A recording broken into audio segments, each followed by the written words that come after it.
Good morning, children. A warm welcome to our history class. We are doing chapter 8 Civil Disobedience Movement and learnt about many important satyagrahas like Salt Satyagraha, Peshawar Satyagraha, Solapur Satyagraha, etc. I know you all are geared up to know about the further developments that took place during the period of civil disobedience movement. So let's begin. Let us learn about Dharasana Satyagraha. Sarojini Naidu was carrying out Satyagraha at Dharasana in Gujarat. When the Satyagrahis came forward to break the Salt Act, the police started lathi charge. The Satyagrahis silently tolerated the blows of the lathi and carried out their struggle non-violently. Children, when the Satyagrahis who were in the forefront went for the first aid, another batch of Satyagrahis replaced them, and in this way the Satyagraha was carried out endlessly. Even our Maharashtra did not remain untouched. There were many places like Vadala, Malvan, Shiroda where the Satyagraha movement was taking place. Jungle Satyagrahas were also carried out at many places like Bilashi, Sangamner, Pusad in Maharashtra. Children in jungle satyagrahas, tribal community participated in large numbers and began breaking the forest laws. Children, do you know that many people had sacrificed their lives during Satyagraha? And one such person who gained martyrdom was Babu Genu, a textile mill worker of Mumbai. He lied down in front of truck carrying the British goods in order to stop the truck. The police threatened him, but he did not move. The truck ran over his body and crushed him mercilessly.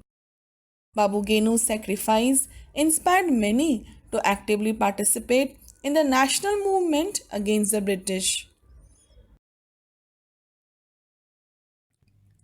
The civil disobedience movement that was carried out relentlessly by the Indians forced the British to think over their constitutional demands. The British Prime Minister Ramsay MacDonald held three roundtable conferences, a series of meetings between the British government and the Indian political representatives to discuss the constitutional reforms in India in the period between 1930 to 1932 in London. Let us study about these conferences. Let us learn about the first roundtable conference, children. The first roundtable conference was organized at London under the chairmanship of the British Prime Minister Ramsay MacDonald. Many representatives of England, along with the representatives of various castes and communities, political parties, as well as of princely states of India, were invited. Some prominent Indian leaders who attended the conference were Dr. Babasaheb Ambedkar, Sir Tej Bahadur Sapru, Barrister Jinha, etc.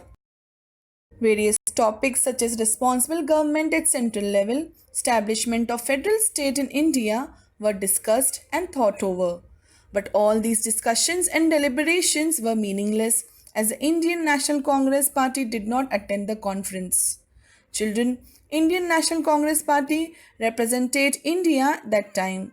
Thus, without the presence of the representatives of the Indian National Congress, a party that represented the country, these deliberations were meaningless. Gandhi-Irwin Pact. Children, the British Prime Minister Ramsay MacDonald wanted Indian National Congress to participate in the second roundtable conference. So he appealed to the Viceroy of India, Sir Irwin, to release Gandhiji and other important leaders who were arrested during the civil disobedience movement. Even a pact called Gandhi-Irwin Pact was also signed between Mahatma Gandhi and Viceroy Irwin, giving an assurance to the Indians that the British government would add the system of responsible government in the proposed Constitution of India.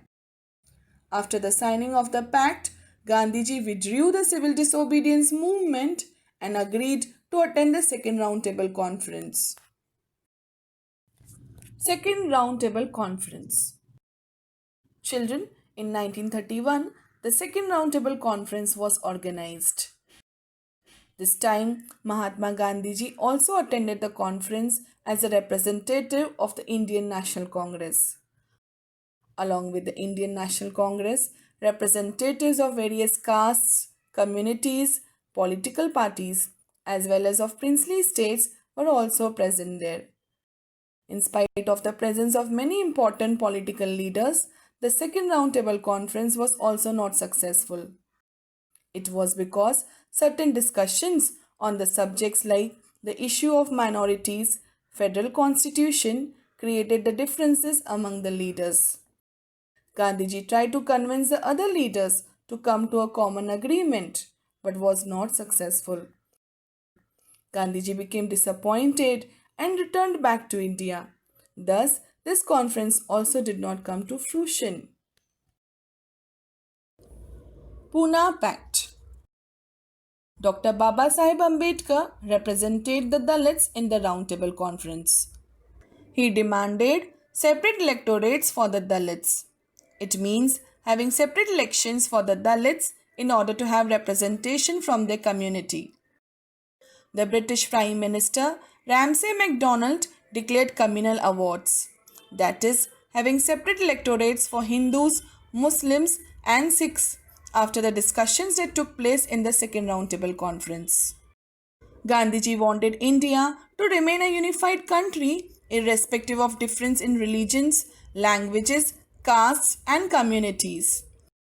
The question of having separate elections for separate communities would bring this unity in danger. Thus, Gandhiji went on fast unto death at Yerwara jail, protesting against the granting of separate electorates on the basis of caste. The leaders of Indian National Congress requested Dr. Baba Sahib Ambedkar to reconsider his demand of separate electorates. Children, Dr. Baba Sahib Ambedkar wanted to protect the interest of Dalits since they were never treated with respect at that time. They never got an opportunity to come forward and develop themselves.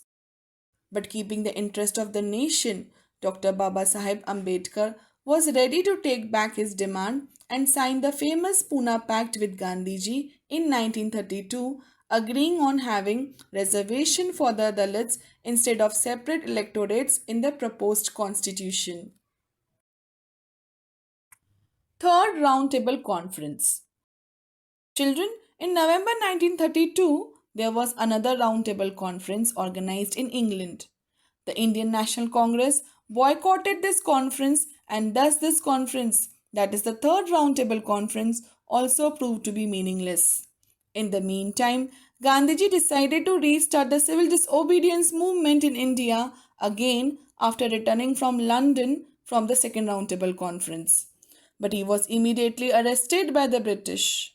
The British also adopted suppressive measures to control the agitation. Many civil rights, like the freedom of speech, expression, forming associations, were also taken away from the people. The Indian National Congress Party and its associates were declared as illegal. Gandhiji withdrew the movement in April 1934, and with this, the historic phase of the civil disobedience movement came to an end.